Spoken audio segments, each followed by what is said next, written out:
కుక్క మీద ప్రేమతో ఆ కుక్క చనిపోయిందనే బాధ తట్టుకోలేక దాని యజమాని కూడా చనిపోయాడు. ఈ సంఘటన బెంగళూరు మొత్తాన్ని ఒక్కసారిగా షాక్ కి గురి చేసింది. బెంగళూరుకి చెందిన రాజశేఖర్ అనే ఈ 33 ఏళ్ల వ్యక్తి చిన్న బిజినెస్ చేసుకుంటూ తన అక్క మరియు తల్లితో కలిసి ఉంటున్నాడు. 9 ఏళ్ల క్రితం జర్మన్ షెపర్డ్ జాతికి చెందిన ఒక కుక్కని కొని దానికి బౌన్సీ అని పేరు పెట్టి ప్రేమగా పెంచుకుంటున్నారు. అయితే బౌన్సీ మంగళవారం నాడు అనారోగ్యంతో చనిపోయింది. దాంతో కుటుంబం చాలా ఏడ్చారు. బౌన్సీ చిన్నప్పటి నుండి అంటే దాదాపు 9 ఏళ్లుగా తమతో పాటే ఉన్న ఆ కుక్క తమ ఇంట్లో ఒక వ్యక్తిలా మారిపోయింది. ఇక మంగళవారం రోజు మధ్యాహ్నమే బౌన్సీని తమ ఇంటి దగ్గర వాళ్ళకు సంబంధించిన స్థలంలోనే పూడ్చిపెట్టాడు. తిరిగి ఇంటికొచ్చిన రాజశేఖర్ కి బౌన్సీ విపరీతంగా గుర్తుకు వచ్చింది.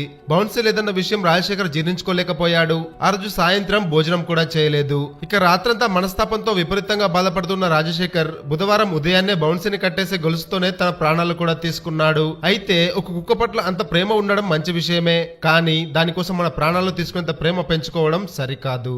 ప్రేమ, పెళ్లి, ఉద్యోగం, ఆరోగ్యం ఏ సమస్యలైనా కేవలం మీ ఫోటో మరియు చేయి చూసి సంక్రాంతి వరకు ఉచితంగా జ్యోతిషం చెప్పబడును. ఈ క్రింది నంబర్ను సంప్రదించండి. ప్రేమ, పెళ్లి, ఉద్యోగం, ఆరోగ్యం ఏ సమస్యలైనా కేవలం మీ ఫోటో మరియు చేయి చూసి సంక్రాంతి వరకు ఉచితంగా జ్యోతిషం చెప్పబడును. ఈ కింది నంబర్ను సంప్రదించండి.